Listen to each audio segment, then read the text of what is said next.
I wanted to change gears this morning, do something a little bit different. I've just been so challenged early this morning and going through my study. And we are in Daniel, but I'm going to change gears a little bit this morning because there's a story, and some of my Wednesday night people have already heard some of this, but there's a particular story that I've been sitting on that I just can't escape. And it's come up full surface again in light of just where we are as a society and as a culture. And when I tell you this story, it'll make a lot of sense because let me just tell you this, and give you a little history lesson that ties into where we are today in our society and our culture. What we're seeing and what you're experiencing is really nothing new. You still with me here today? It's been around for a long time, at least the spirit of what's around and what we're experiencing. And in fact, the book of Daniel is prophesying and did prophesy about the insanity that we are experiencing today, just the evil and the spirit and the viciousness and all that has been prophesied about. So in one aspect, we shouldn't be so surprised. But then again, when it does happen, it does bring an amount of shock to us, like, how can this happen here? And so, in saying all that, there's a particular story that I shared a couple of weeks ago in our Wednesday night experience. And so I felt compelled to share that even today because it really does tie in to what's happening, because in spite of what might happen around this church, I'm telling you, God is moving, and God can still move, and Jesus can perform miracles in the midst of what might be happening. You still with me today, church? And let me explain to you what that means. In John chapter 8, and we're going to go into John chapter 9, and I'm just speaking from my heart this morning. I've abandoned all kind of notes, so this could be dangerous. And I'm not wearing a watch, so.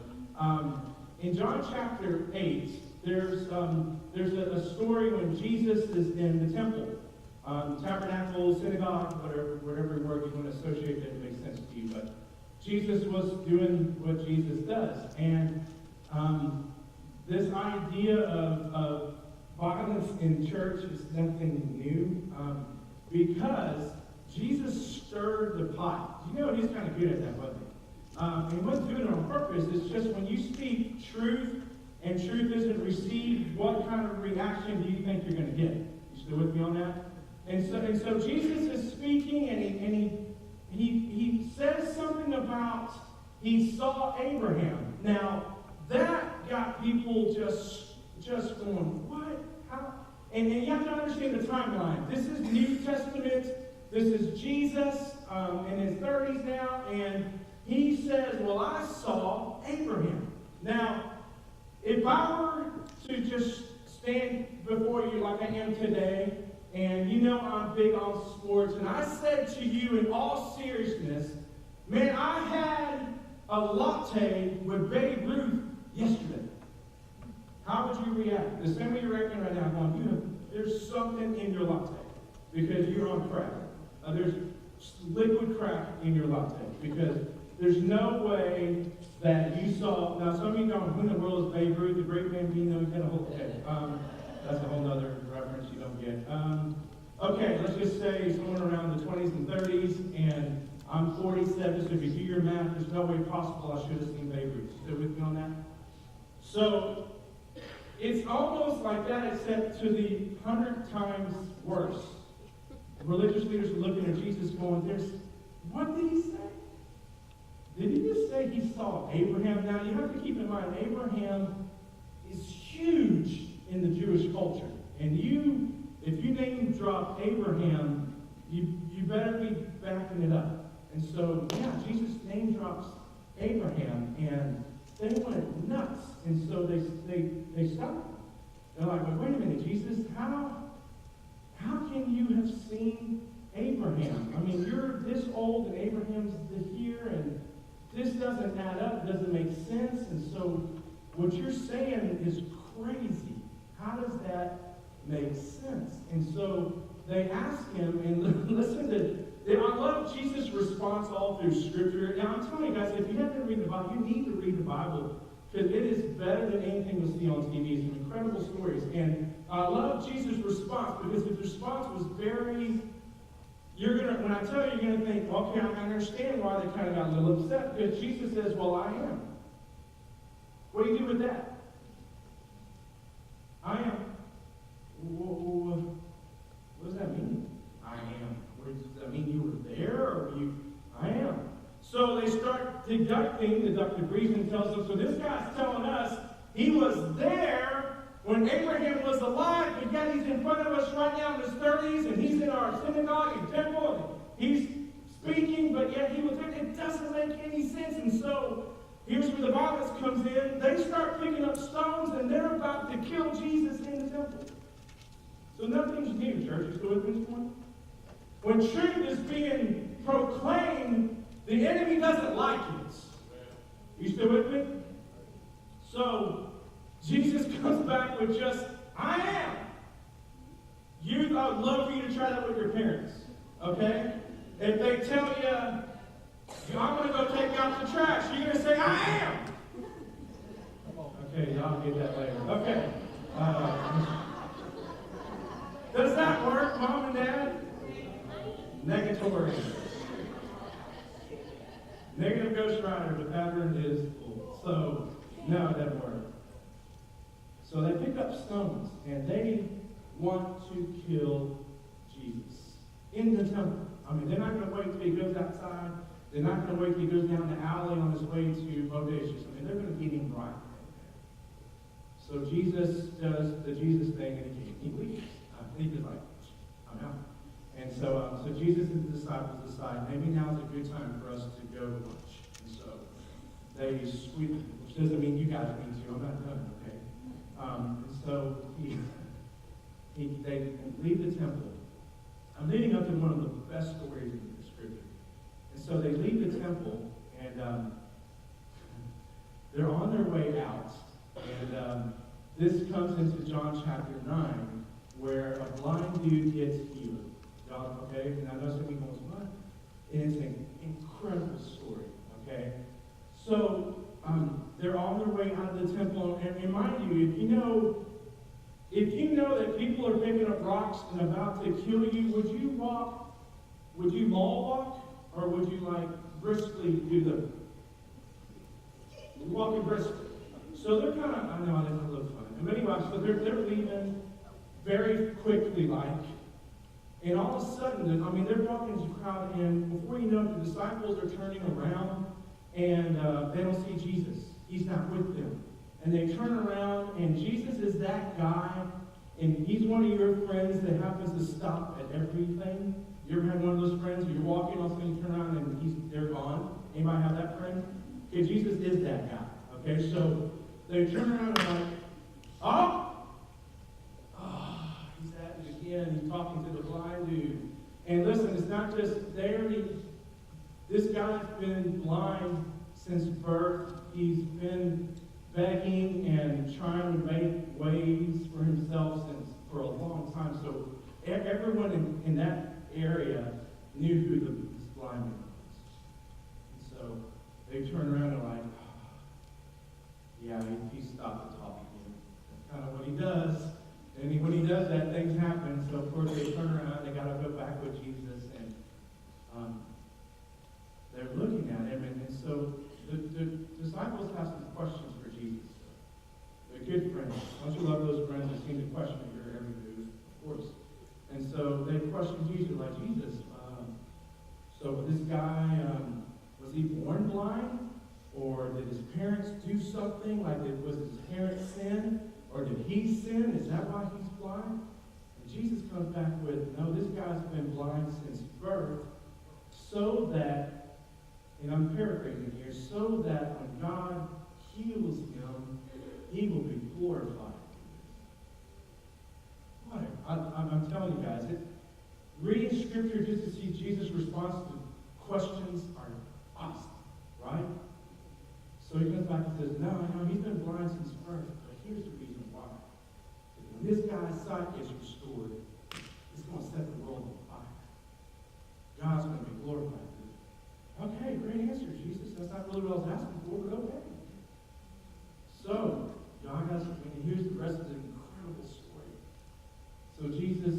gets some mud, some dirt, and it'd be great if he goes to the nearest water fountain, but he doesn't. He spits. You guys know the story. He makes a loogie, and so I didn't make this up, folks. It's in Scripture. And so he makes the mud pot. Okay, how many of you guys my age? Because I don't think kids do that today because you can't drink out of water fountain anymore these days. Somehow it's stupid.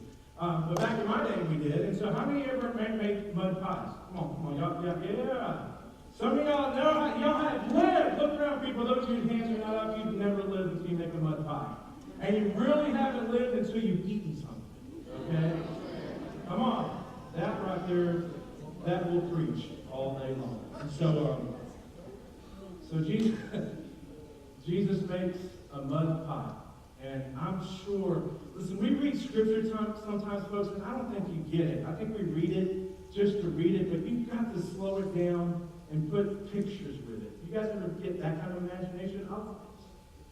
So I can't imagine. I tried to take every perspective. If you were one of the disciples that walked with Jesus, what would you do if you're thinking, okay, here comes the miracle. Jesus just said his crazy answer he just gave us, but I'm sure he's just going to just do something really cool. But I don't think in their wildest dreams they ever thought that Jesus would reach down, pick up some dirt, and make a mud pie. I would love to have been right there with the disciples. What in the world are they doing? So they're watching all this transpire, and I'm like, well, maybe he's cleansing his hands, this ground, this holy ground. That was a joke.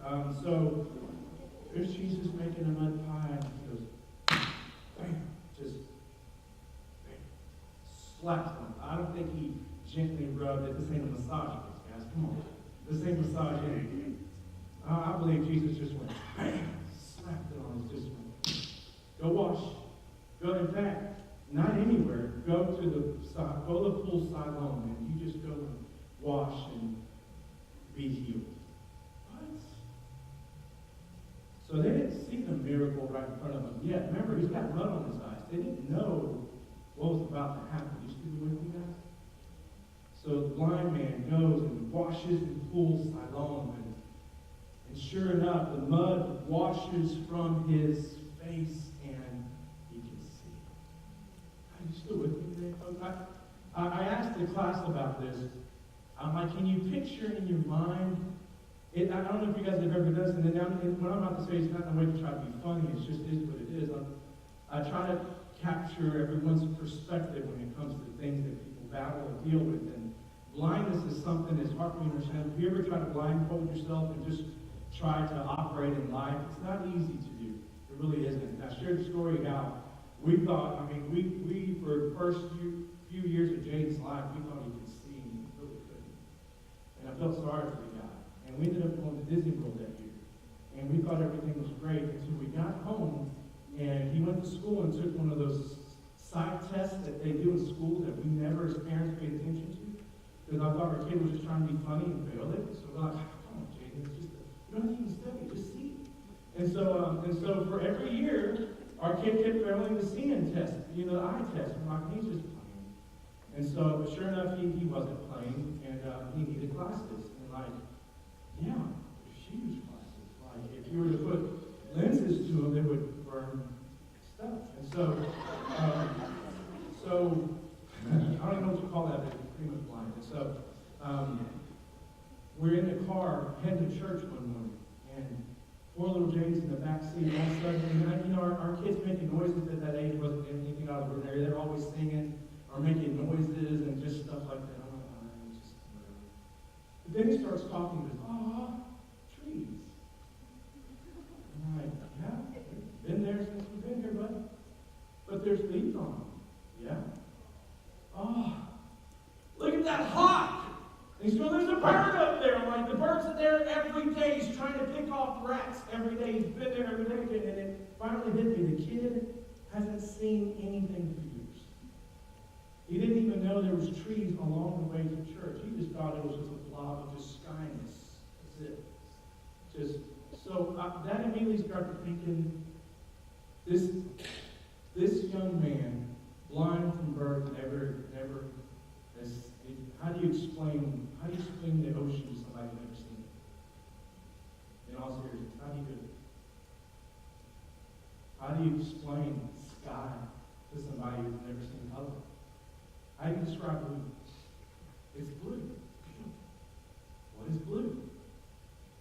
I don't know, put an ice cube on your forehead and that's blue. I mean, how do you describe it? How do you describe what his mother might look like? He's never seen it. Why am I saying all that? Because the leaders, church leaders, are freaking out. Okay, someone's been healed. This guy can see. There is something wrong because we know this dude's been blind since birth, and now he sees, and Jesus did this, he made a loogie pie. Something is, we've got to have answers. And so they asked the blind guy, I want you to point out the guy that did this to you. He goes, I don't know who he is. I've never seen him before. God, that wasn't really a joke. Now you laugh, and that wasn't even a joke. You need to laugh when I'm trying to be funny, okay? So he's like, I don't know. I can't describe him to you. I've never even seen him before. But I'll never forget what he looks like. Does that make any sense to you? I'll never forget him, but I've never seen him. Amen. Church leaders are going nuts. But how is this possible? How is this possible? For one thing, we just ran this guy out of church. We were trying to kill him. And this same guy heals you or makes you see. We don't believe you were even blind. And so, does anything sound familiar in the culture today? We don't even believe you were blind. So, we're going to need you to go get your mom and dad. Because someone's got to prove that you were faking it the whole time. This is fake news. We need you to go find some. We need proof that you're faking it. They get mom and dad in there. Because they were questioning this guy. He's giving them all the answers as honest as he can. They don't believe him. Well, go get your mom and dad. So they bring in mom and dad, bring them before the courts, if you want to call it a court. They're like, okay, mom and dad, this dude right here, hey, do you know this guy? Do you know who he is? Yes, he is our son. And so they look to mom and dad and say, okay, mom and dad, has he been, this guy's telling us that he's been blind since birth. Well, yes, we attest to that. That is true. This young man was born blind. Okay? Okay, that's not fake. Okay, so the next question is, what do you have to say about that? So they start questioning mom and dad. Mom and dad's response is priceless. Y'all know what mom and dad say in Scripture? The young man is of age. Just go talk to him. We're out of this. So mom and dad go, nope. Come on, mom and dad. Somebody amen in there. Right? Nope. The boy's going to be on his own. We out of here. So gone. You ask the boy. Or actually, not really the boy. He's a young man now. So the young man gets presented before said leaders again. And said leaders go, okay, well, now we know that you're really not telling the truth. I mean, you are telling the truth, but you're not. We still kind of don't believe you, but how is this happening? It must be witchcraft. Or this man you're talking about has to be a sinner. There's no way that this man that you're saying healed you did this to you and now you see. How is this possible? He must be a sinner. Who is this guy? And here's the response he gave him. He says, listen, I don't know if he's a sinner. I can't speak to that. But this much I know. I once was blind, but now I see. Do you think? I don't know, man. I don't know about that. I don't know about all the theological stuff that you're asking me about. If you're asking me to somehow trip up this man and to disprove him and discredit him and do everything you want to do to tear him, I don't know. I can't speak to all that. But I can speak to this. And here's my answer. And church, this is my prayer for you, that this is your answer today. I don't know about all that, but I know this. I was blind, but now I see. That right there is a sermon. There's really nothing else I can add to that, folks. Because that right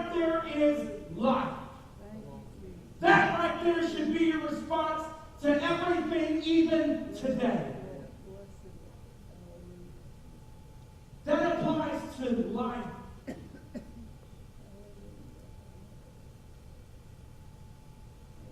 You might be facing, I know we just had prayer time, and I get it. But church, you might be facing something that's impossible. And I'll say it again. It might be a broken record, but oh well.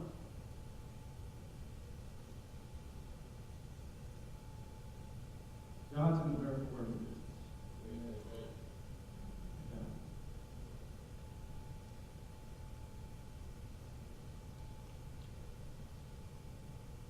I don't know what you're facing. But I know that God can make the impossible possible. Right. And sometimes it just aren't enough words or answers, is there? I know sometimes I get it.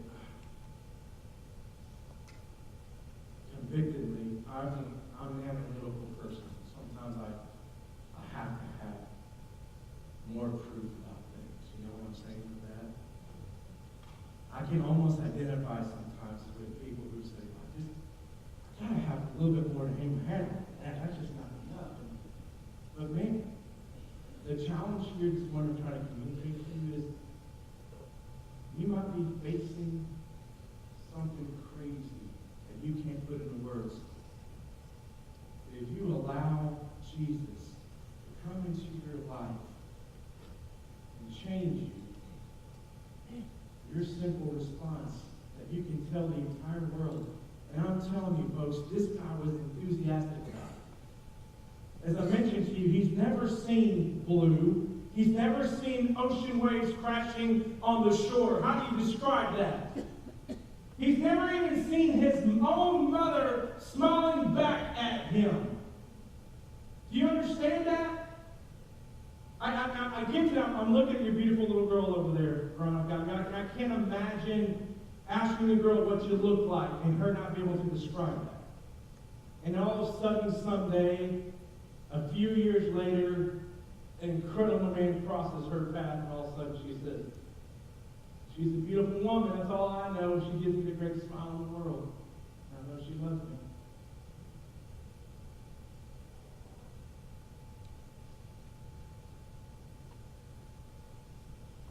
All of a sudden, this guy comes through, and he told the world. You know, Pastor Austin did a fantastic job talking about this last week. Did a great job putting that together, Austin. Here's the addendum to that. It's easy to go and talk about something you connect with when your life's going to change. To me, that's the motivation. So this is the kind of sermon meeting. Really didn't intend it to be, but it is. How do you talk about Jesus? How do you talk about your life? Just say that. You know what? I once was blind, and now I see. It's that simple. I've actually used that before, and it works. That'll get somebody's attention. Wait a minute, you weren't blind, man. No, I was. Spiritually, I was blind. And now I see. This man, Jesus, has changed my life. Let me tell you about it. Church, why did I say all that? I felt my Holy Spirit needs to say that to you today. Because some of us need to be reminded again that you were once blind, but now you can see. Are you just going to sit? Are you going to just sit still with that? Will you tell the world? The other half of that is,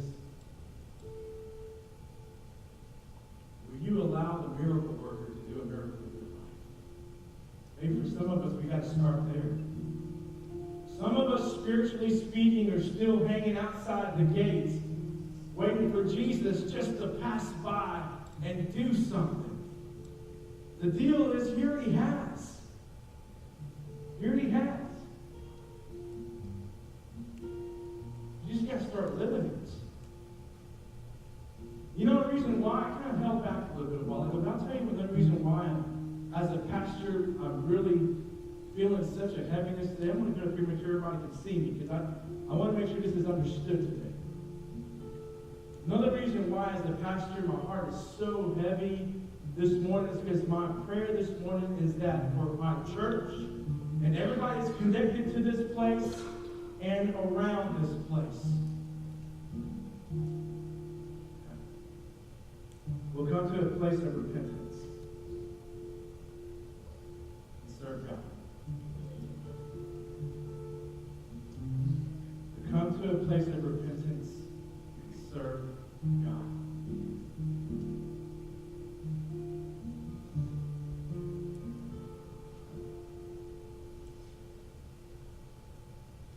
I feel such a spirit of complacency at the same time, church. Sorry if I hurt your feelings, but sorry, not sorry. That's what keeps me up at night sometimes, is the complacency I see in our church culture. We're okay with things being okay. Jesus didn't give up his life for life to be okay. He gave up his life for us to have life, and life what? More abundant.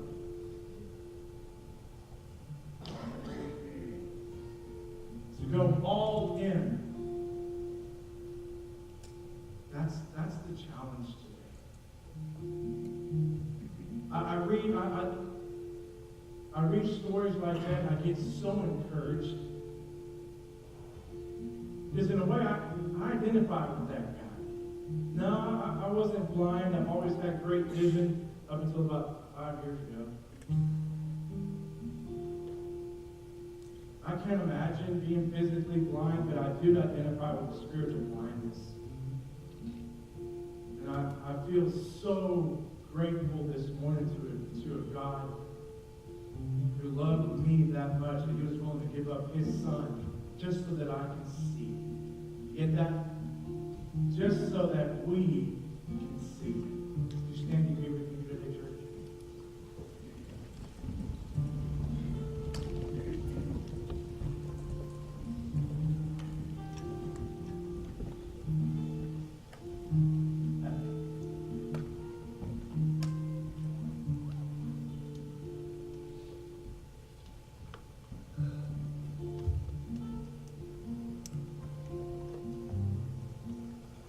Here's my challenge to all of us here this morning. I want to make sure I can see your eyeballs. So you can, I just like to peer into your soul. I see your faces, but I want to see more of that.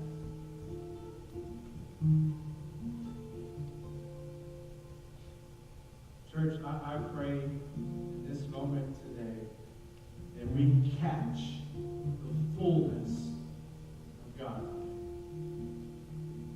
Before we leave this place, we are so encouraged and so challenged and so full of his spirit that when we leave this place, whatever you might have come in here with, you don't have to leave with it. You understand, church? You say amen? Come on, let's believe that now. Let's believe that. Let's have that same tenacity to say, I don't know about anything else. I really can't understand it. Sometimes I can't even put it into words. The only words I can say is, I once was blind, but now I see. I pray that today our eyes would be open to the Lord, that our eyes would be open, spiritual eyes, to see the hurt, the pain, the world we live in, but still see it with hope. Not despair, but with hope. That's the exciting part about this church. Man, I'm not depressed and discouraged today. I understand what I might be facing. I understand what we might be facing as a culture, but it encouraged me. It encourages even more to live out my salvation. To live my life as someone who can see. I've seen Jesus. Can you imagine? Here's the best part. I'll close with this.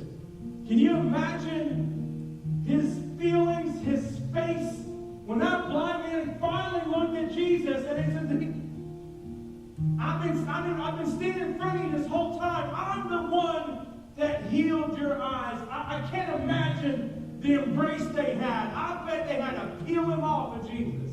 He was so excited. You're the guy that did this to me? Bring it in, bud. I want to love on the guy that changed my life. Come on, church. I can't even imagine what that might have looked like.